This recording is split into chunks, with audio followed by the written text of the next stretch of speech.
Hello guys, good morning. Today is March 27, Wednesday, and it's 6:35 in the morning here in Ukraine. 6 hours ang time difference ko sa Pilipinas, kaya gumising ako kanina para mag-trade 3:30 a.m. Mostly dapat nakaidlip na ako ngayon, pero naisip ko na i-document ko yung day ko. So kanina nakalaro ko ng LSE, nakapasok ako sa 116. At kung tatanungin niyo kung ano yung nakita ko, by ticker play, and tinignan ko sa 3 minutes time frame, but maaga ko siyang nakita, kaya lang hindi ako kagad naniwala kasi mahina pa siya o hindi pa lang yung nagtitrade. Because mostly sa mga nagiging laro is one day wonder, jockey play, pinipitik lang nila. Bagsakan yung market, pulahan. At kung maglalaro kayo, dapat mahigpit yung inyong mga trading plan, susundin nyo. Para hindi kayo na maipit na masyadong malaki. Huwag rin kayong tumaya na masyadong malaki, lalo na kung hindi ganun kalakas yung market. So, saktong laro lang. So, bago mag-break time, nabenta ko na din siya. So, pagkabenta ko doon, maaring na tumaas siya. At kung mag-ceiling play pa siya, mapitik pa ng mga jockey, hindi ako kailangan magsisi dahil at least nakalabas na ako ng gain.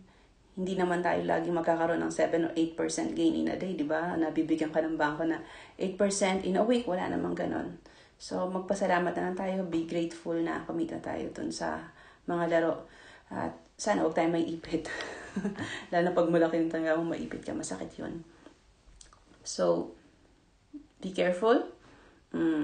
Pag hindi kayo sigurado sa play, huwag nyo nang laruin. Pwede kayong mag-relax, mag-chill muna, mahina naman.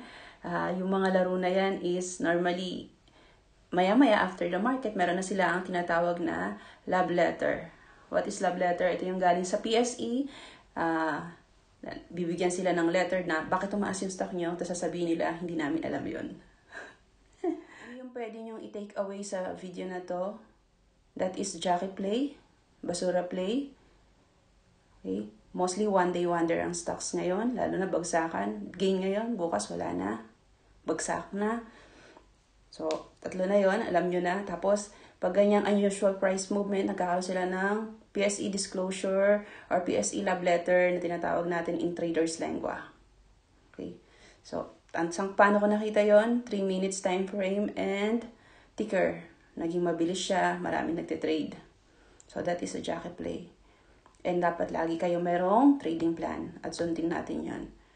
Okay. Thank you. Idlip muna ako because later, 7:25, magigising na uli ako. Idlip lang because 3:30 pa ako gising. Okay, bye-bye. Have a great day.